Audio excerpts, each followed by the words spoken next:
confrontés à des aléas de divers ordres. C'est donc un dossier à suivre dans ce journal. Éducatif national, le ministre de l'enseignement primaire, secondaire et professionnel a ouvert la campagne d'internationalisation du plan intérimaire de l'éducation. La qualité de l'enseignement est à retrouver. Et enfin, vaut mieux tard que jamais, dit-on, des partis politiques retardataires viennent de se rejoindre au premier lot dans la signature du code de bonne conduite à la Commission électorale nationale indépendante. Et puis, nous aurons un invité dans ce journal. Lexius Légal nous parlera du festival Amani qui vient de se clôturer dans les deux Kivu. Au-delà du code de bonne conduite, je le disais tout à l'heure, ces formations politiques s'engagent aussi à respecter les directives du comité de liaison appelé à régir leur rapport avec le pouvoir organisateur des élections en République démocratique du Congo. Les portes de l'institution d'appui à la démocratie restent donc ouvertes à tous ces partis politiques. La liste des signataires du Code de bonne conduite et du protocole d'accord instituant les comités de liaison entre la Commission électorale nationale indépendante et les différentes formations politiques s'allonge. Ce lundi 17 février, une dizaine se sont conformés à cette exigence. Nous avons entendu le président Marmalou convoquer le président des partis à pouvoir signer le Code de bonne conduite. Le Code de bonne conduite, c'est une des conditions. C'est un acte juridique, c'est un acte politique pour nous permettre à prendre notre engagement que lorsqu'il y aura un contentieux, chacun, qu'il soit de la part de la CNI, il prend sa part de responsabilité et de partis politiques, il y a la part de responsabilité. Voilà pourquoi dans le compte de ces processus, nous sommes venus vraiment poser notre acte juridique de reconnaissance et la signature sur le Code de bonne conduite et le processus pour l'affectation et l'accréditation de nos mandateurs. Une condition sine qua non pour des scrutins démocratiques, transparents et apaisés. Le travail que nous sommes en train de réaliser, c'est un travail qui évolue, l'engouement est là. Nous pensons que les autres partis politiques qui ne sont pas encore arrivés à ce stade à signer ce code et au protocole d'accord, nous les invitons parce que nous sommes ici jusqu'au 28 février 2014 et le travail évolue correctement et nous encourageons d'autres de venir pour signer ce code de bonne conduite. Cette faveur accordée aux retardataires s'étendra jusqu'au 28 février 2014. Des élections à l'enseignement primaire, secondaire et professionnel, le ministre Makier Mambou Famba a débuté aujourd'hui, tel qu'ouvert dans les titres, des travaux d'Hercule en vue de vulgariser le plan intérimaire de l'éducation dont l'application permettra au pays de renouer avec des enseignements de qualité. Tous les acteurs impliqués ont donc intérêt à se l'approprier. Après la distribution des dictionnaires aux chefs d'établissement des écoles tant publiques et privées en RDC, le ministère de l'EPSP vient de faire encore un grand pas dans le cadre de sa politique de la réforme du secteur de l'éducation en République démocratique du Congo. Il s'agit cette fois-ci du lancement officiel de la campagne d'internationalisation du plan interminaire de l'éducation. Durant 3 jours, les séminaristes composés entre autres des cadres centraux et provinciaux du ministère vont s'approprier les différents plans stratégiques du PIE qui vont par la suite les transmettre auprès des bénéficiaires dans toute la République. Nous avons lancé cette opération, cette campagne, pour que et nos partenaires et nous-mêmes, nous cadrions l'ensemble du pays, que nos collaborateurs aillent partout dans les provinces. Nous avons vraiment besoin de l'appui des gouverneurs des provinces, afin de commencer maintenant à internaliser le plan intérimaire, donc chercher à ce que les provinces, les écoles s'approprient les plans intérimaires, que ça ne reste pas un document théorique. Nous aurons aussi beaucoup de formations des comités de parents. Parce que nous ne pouvons pas assurer et améliorer notre éducation, notre système éducatif sans implication des parents. Et les parents auront aussi des formations pour voir comment ils peuvent s'impliquer dans la mise en œuvre du plan intérimaire. Présents aussi à cette cérémonie, les différents partenaires techniques du gouvernement dans le secteur de l'éducation ont par le biais de la représentante de l'UNICEF en RDC réaffirmé leur soutien sans faille au gouvernement. Le plan intérimaire de l'éducation est un plan ambitieux qui souligne l'engagement fort du gouvernement de la RDC à répondre aux défis multiples auxquels fait face le système éducatif pour offrir à tous les enfants congolais les mêmes opportunités d'apprentissage de qualité et pertinent par rapport aux besoins du pays. L'internalisation du plan intérimaire d'éducation est une étape incontournable pour faciliter la réalisation des droits des enfants à l'éducation.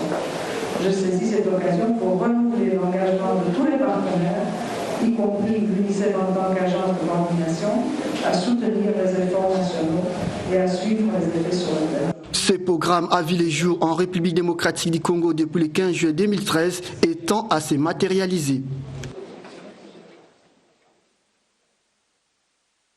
Direction Sud Kivu pour parler de la grogne des armateurs naviguant le Kivu avec comme toile de fond la multiplicité des taxes au port de Bukavu. Lucien Maéché pour plus de détails dans cette correspondance. C'est en réponse à l'appel lancé par les armateurs au niveau national que le mouvement de cessation des activités a été lancé ce lundi au site Kivu. Ces armateurs manifestent ainsi leur mécontentement suite à la réponse non satisfaisante à leur demande adressée au ministre national des Transports et Voies de Communication. Demande de réduction de longues listes de taxes auxquelles sont soumis les armateurs à chaque levée d'ancre. Au port de Bukavu lundi matin, les bateaux Mugote D et Safina étaient déjà chargés de personnes et de marchandises avant d'apprendre que tous les voyages prévus sont annulés. Cette décision des armateurs met en difficulté les commerçants de denrées alimentaires qui alimentent la ville de Bukavu en provenance de Goma. Les conséquences ne tarderont pas à s'observer sur le marché à Bukavu, étant donné que le site Kivu s'approvisionne au nord Kivu en produits des champs, moyennant les transports essentiellement la Kistre puisque les routes sont impraticables. Au sud de la province à Uvira, ce sont les voyageurs en direction de Kalemi qui seront en difficulté. Là, un important mouvement de biens et de populations s'observe sur le lac Tanganyika par des bateaux qui desservent les villages côtiers du sud de la province du Sud Kivu et le Nord Katanga. Contacté, le ministre provincial des Transports, M. Jacques Roukeba, dit prévoir rencontrer les armateurs pour discuter de la question. Toutefois, il informe avoir déjà donné l'information à sa hiérarchie.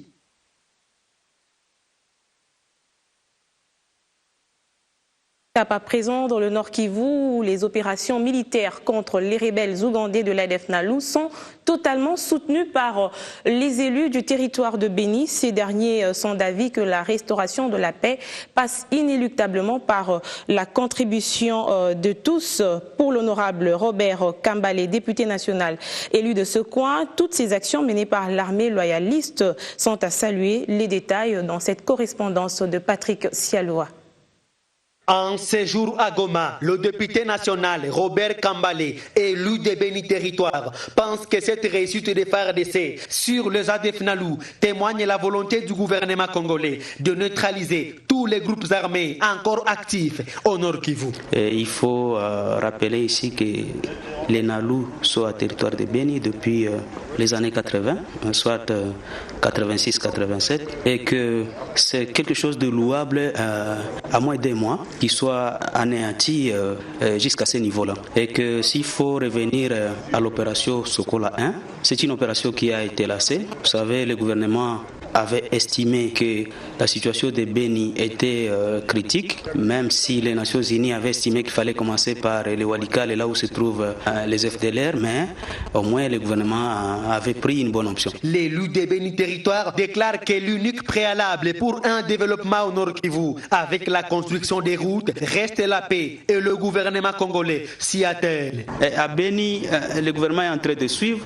Dès que tout est balisé, les actions du gouvernement vont suivre. Donc je tiens encore une fois à réitérer l'engagement des députés, Parlement, l'engagement du chef de l'État vis-à-vis de ce que nous qualifions de préalable. Parce que pour construire la route Kasindi-Béni, pour construire, je sais pas, la voirie de Béni, de Butembo, il y a un préalable, c'est celui qu'on appelle la paix. Donc nous sommes vraiment engagés, nous continuons à soutenir l'armée, une armée qui avait déjà été salie, ternie, mais qui aujourd'hui prouve à quoi elle est capable. Robert Kambale lance un appel aux jeunes encore actifs aux côtés des ADF NALU de choisir la voie de la raison, car, dit-il, le rêve de ces mouvements rebelles est utopique.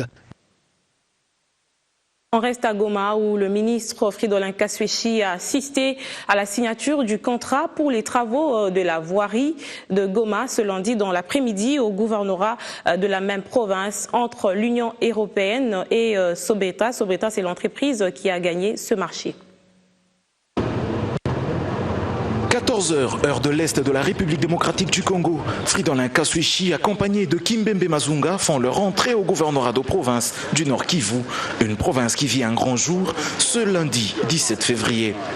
Poignée de main et accolade avec l'ambassadeur de l'Union européenne, partenaire qui va ce jour offrir à la ville de Goma un total de 38 km de route. Ces grands pauses observées dans le bureau de Julien Paluku. Et ici, ce sont les derniers réglages qui sont évoqués. L'entreprise qui a gagné ce marché, c'est Sobetra Esperel qui s'est mis en consortium avec une firme italienne. Julien Paluku, introduisant la cérémonie, explique que la population de Goma attend énormément de ce projet. Répondant à cette préoccupation, Michel Dumont, ambassadeur de l'Union européenne en RDC, fait savoir que son institution tient à tout prix à ce que ce projet qui a mis du temps à démarrer soit exécuté dans le délai et au mieux. Giorgio, directeur du consortium titulaire du marché, signe le contrat et appose le sceau de son entreprise avant de transmettre ce précieux document au ministre Kaswichi. Par ce geste, la voie est ouverte pour la mise en œuvre de ce chantier pour la ville de Goma.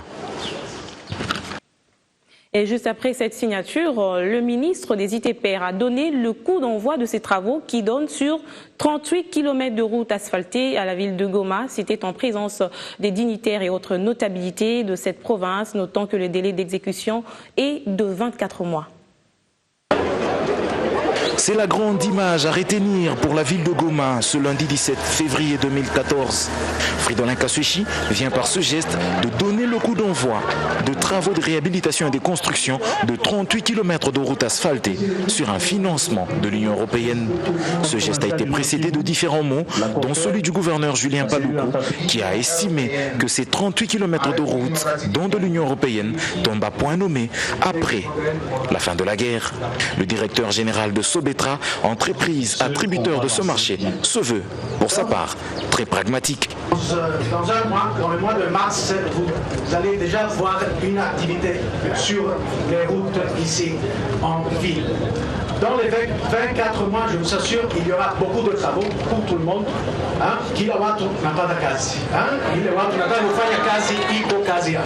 De son côté, Michel Dumont, ambassadeur de l'Union européenne en RDC, a tenu à rappeler la volonté de l'Europe d'accompagner la RDC dans le rétablissement de la paix et de l'autorité de l'État qui passe également par les infrastructures. Ici, les assurances de Benjamin Wenga. Vous avez vu le ministre des Travaux publics, l'ambassadeur de l'Union européenne, le conseiller principal du président de la République, et puis le gouverneur de la province ainsi que les députés nationaux et provinciaux nous ont accompagnés à cette cérémonie de lancement des travaux. Et donc les activités ont commencé. On va pouvoir nous voir, nous, l'administration du projet, assumant la mission de surveillance avec la mission de contrôle et l'entreprise. Nous allons donc commencer à nous produire. Dans 24 mois, on produit les 38 km.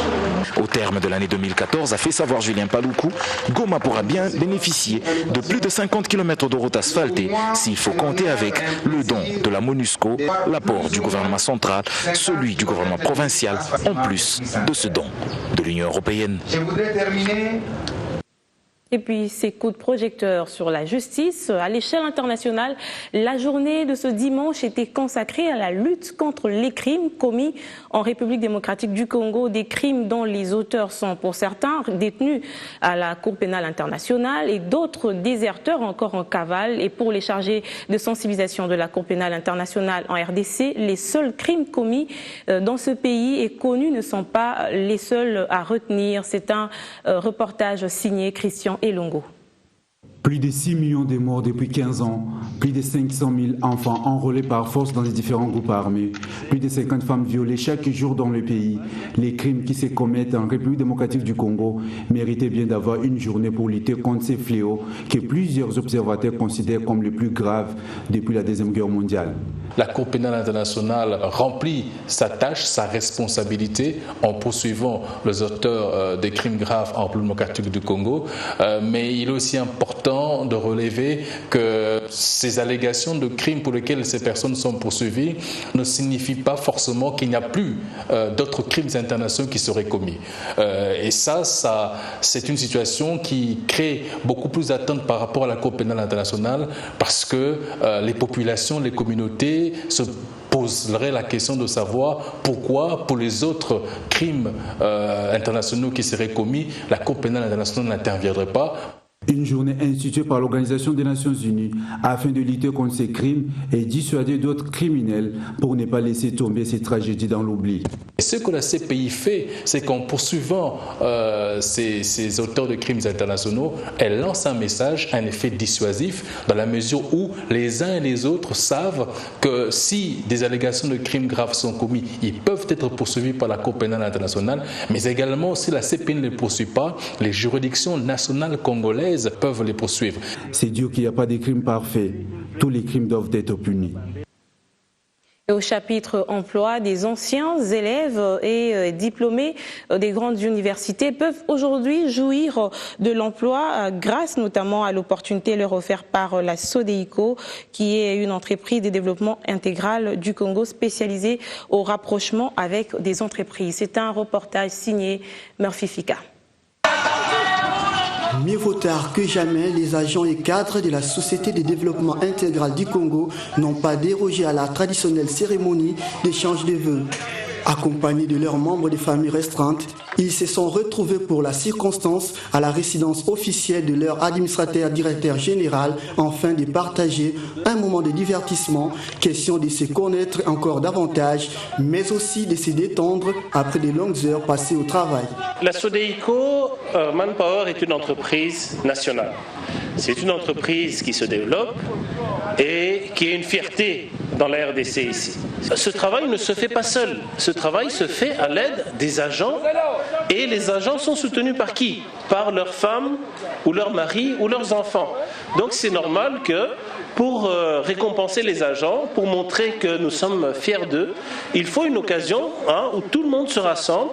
Et moi, j'ai choisi de le faire à mon domicile parce que c'est vraiment un beau cadre où les enfants peuvent jouer et les agents peuvent sentir que la SODEICO est fière d'eux et est très contente du travail qu'ils exercent. Qui veut aller loin prépare sans monture, dit-on, pour les comités de gestion de cette entreprise de services des ressources humaines. Des grandes ambitions sont assignées pour cette nouvelle année. Notre entreprise SODEICO, il faut dire, a la vocation d'être une entreprise internationale. Ce que nous projetons, effectivement, dans la stratégie de la direction générale, c'est de s'étendre, d'essayer de rapporter partout où les employés, où les agents, où les gens ont besoin de l'emploi, nous serons présents.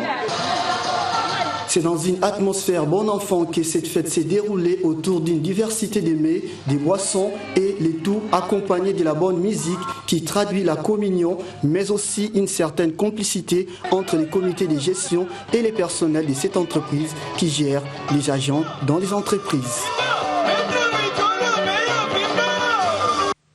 Coup d'œil sur la presse internationale. À travers les lignes, Le Monde qualifie de charme l'offensive du Maroc sur le continent africain, annoncé en fanfare dans un communiqué de grand retour avec les délégués de la ministre des Affaires étrangères qui a bien fait le déplacement d'Addis Abeba où s'est achevé le 31 janvier le 22e sommet de l'Union africaine. Mais l'envoyé spécial du royaume chérifien s'est contenté d'un rôle d'observatrice dans une continuité instaurée depuis quelques années, furieux du soutien apporté en 1984 par de nombreux États membres à l'adhésion de la République arabe sahraoui démocratique. Le Maroc a en effet, depuis lors, claqué la porte de l'organisation panafricaine et n'entend pas la réintégrer tant que le Front Polisario y possédera une tribune.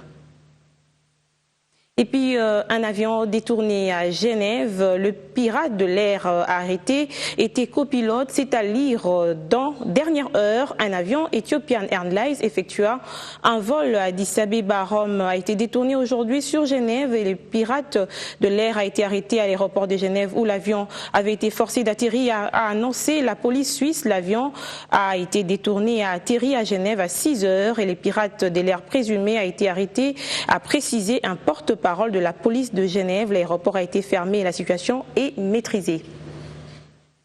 Le sport avec les taekwondo, la délégation de la République démocratique du Congo qui prend part au championnat de l'Open de Tucson se trouve en Égypte. Ils sont au total 17 athlètes qui devront défendre les couleurs de la République démocratique du Congo lors de cette grande compétition.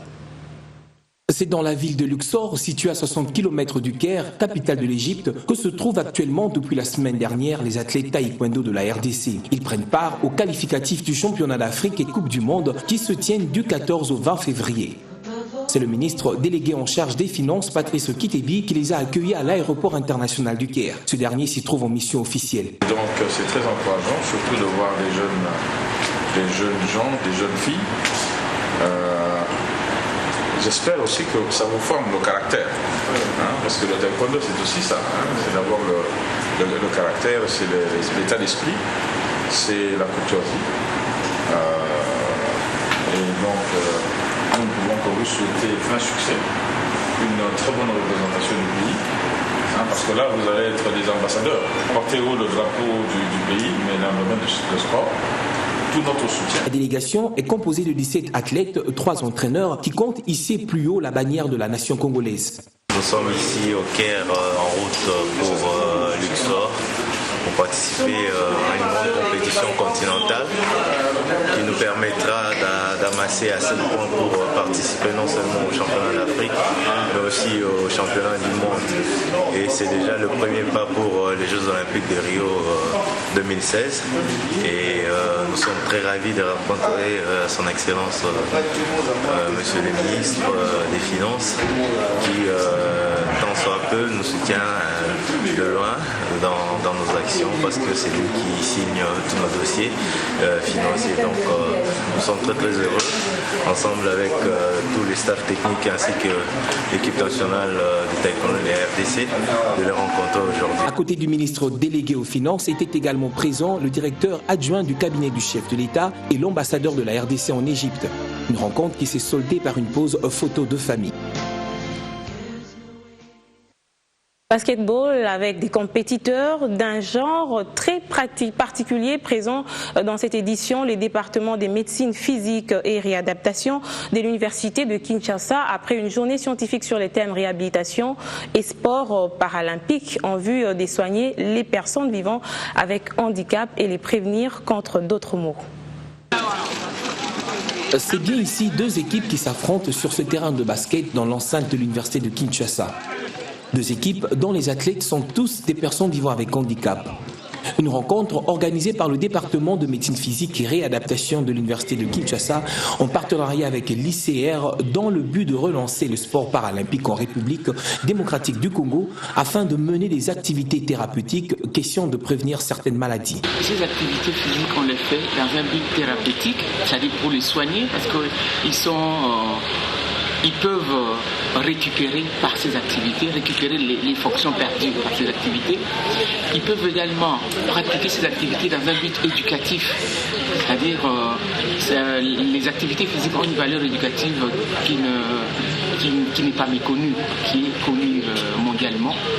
Et puis en plus, c'est dans un but occupationnel et préventif pour prévenir certaines maladies et pourquoi pas avoir une activité de loisir saine qui aidera ces personnes à effectivement être actifs sur le terrain, pratiquer ces activités.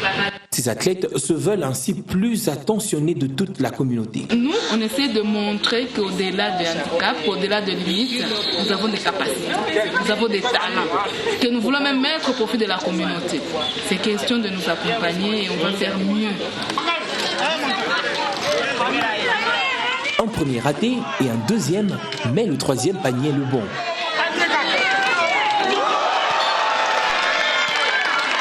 Autant que ces athlètes croient et se battent pour scorer lors de la rencontre, autant ils restent optimistes et se battent pour leur intégration dans la société. Certes, l'université de Kinshasa nous a gratifiés avec ce spectacle physique, mais des étudiants sortis de l'Institut national des arts et d'autres formés ailleurs sollicitent la contribution des personnes, des bandes volontaires, afin qu'ils puissent, pour leur part, nous égayer de temps en temps avec les airs de l'orchestre Elikia, dont les musiciens sont tous des malvoyants, élèves et adultes mêlés. Aveugles sont certes tous ces musiciens, mais la musique qui circule dans leur sang couvre leur handicap et s'exprime ainsi par leurs doigts, leur voix, mais aussi le reste de leur corps. Et c'est au nom de la musique qu'ils se sont regroupés dans cet orchestre Elikia. Ici, ils ont même un credo, celui de l'espoir. Elikia Musica signifie espérance musica, une manière pour nous de dire aux gens de garder espoir en dépit de toutes les difficultés qu'ils peuvent rencontrer.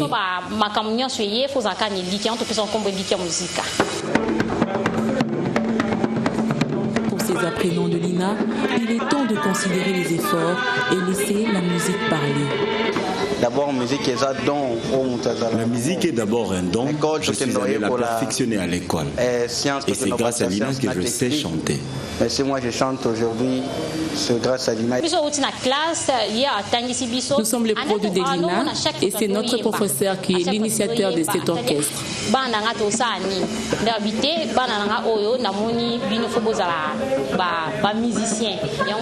Ensemble, nous avons composé des chants, sommes allés en studio et avons fait des clips. Au-delà de tous ces talents, ces artistes rencontrent beaucoup de difficultés.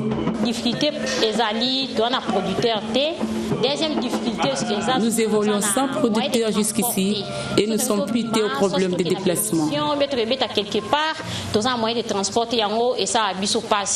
Ces musiciens aveugles caressent un rêve, faire parler d'eux comme leurs prédécesseurs au niveau national qu'international. Plus de l'avant. Parce que notre souhait est que nous évoluions, car ce groupe est grand étant donné qu'il est composé de 17 membres. Donc, les orchestres pour ça que parce que bazali na ba ndaku tout quelque part mais bon mon atina na bango ezati to mon ati loko ça na mais dans à travers message na biso. Nous voulons avoir une grande renommée et donner de l'espoir aux autres aveugles qui ne savent pas à quel sens se vouer.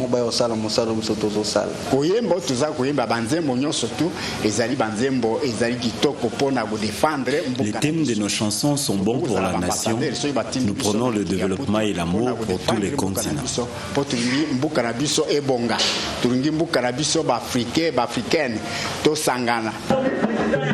C'est donc parti pour une aventure qui dira très vite son nom grâce au talent et la détermination des musiciens.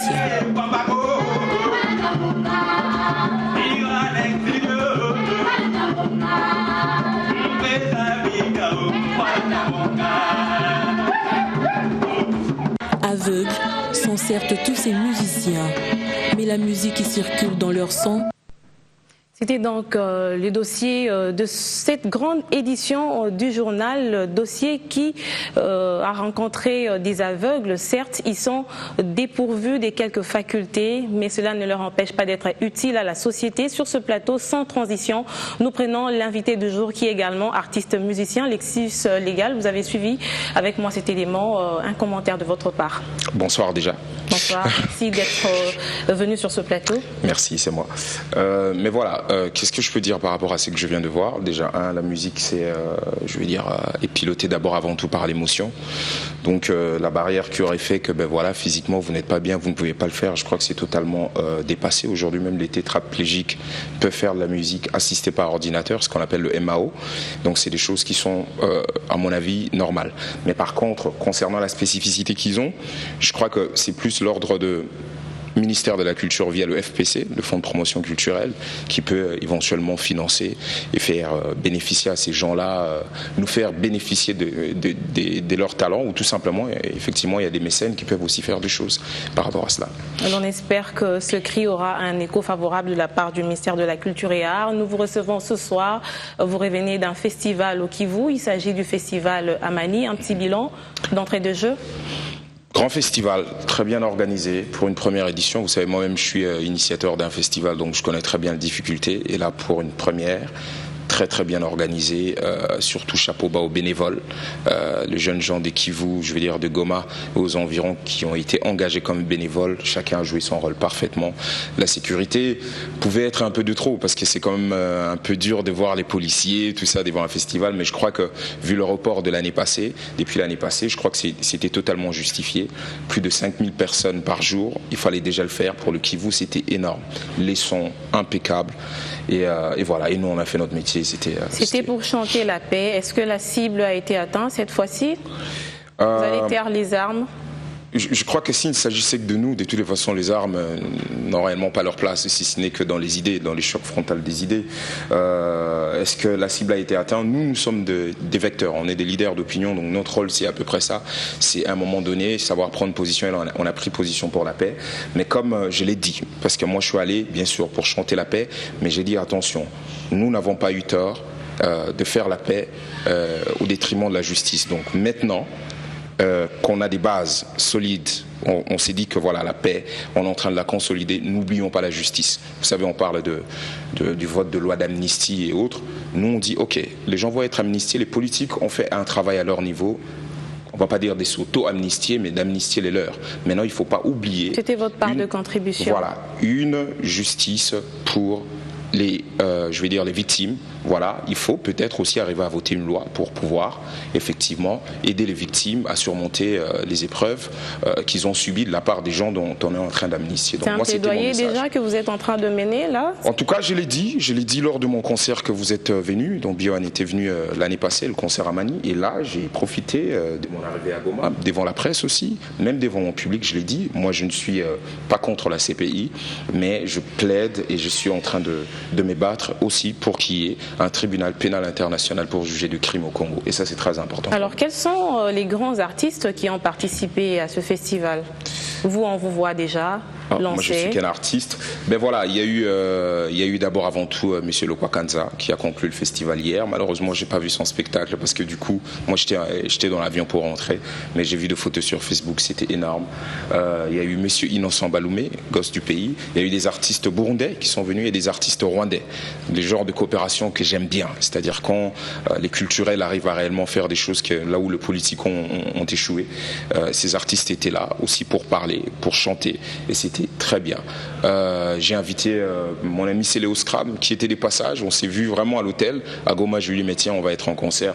Il est venu, c'était immense. Il m'a fait l'honneur d'être dans ma scène. C'était énorme. Donc, voilà. Et à quand la prochaine édition? Bah écoute, moi je suis pas organisateur de ces festivals, j'étais invité en tant qu'artiste, mais je crois que c'est l'année prochaine, je crois que ça va être un festival annuel, d'après Eric Delamotte qui en est l'initiateur. Je crois que l'année prochaine ils vont récidiver. Mais c'est que j'aurais dû peut-être un peu commencer par là, parce que quand moi j'ai commencé le show ces jours-là, j'étais déjà assez embêté. Est-ce qu'on commençait par 1 minute de silence pour Monsieur King, Kester et Menea, ou sachant qu'il y a eu des millions de morts dans le Kivu, si on commence par 1 minute de silence pour Emenea, je crois qu'il faut toute une vie de silence. Je crois qu'il faut un concert de silence pour les victimes. De cette guerre, oui. Bon, on a fait les deux en même temps, et moi j'ai pas demandé 1 minute de silence, j'ai demandé qu'on applaudisse, parce que l'artiste est très grand. C'est lui qui est parti. Les nôtres aussi qui sont partis bien avant le million de morts dont on a parlé, il fallait qu'ils écoutent, qu'ils sentent les applaudissements du public. Donc c'est ce qu'on a pu faire ces jours-là, les gens ont applaudi pendant 1 minute, et c'était très très émouvant.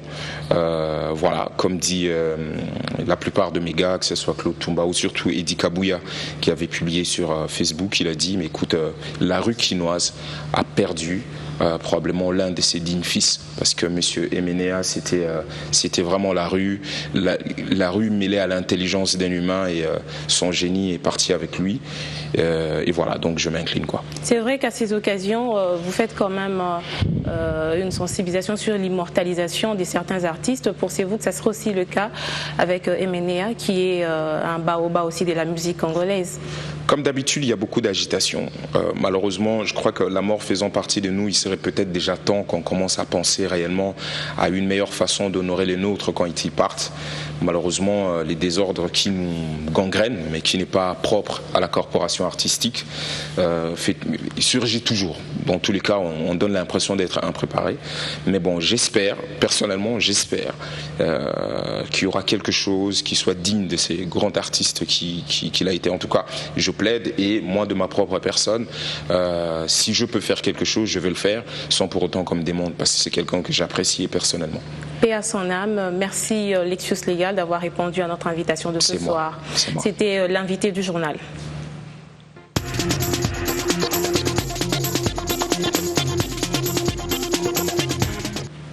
Merci de nous suivre sur notre site internet www.bone-tv.com. À demain.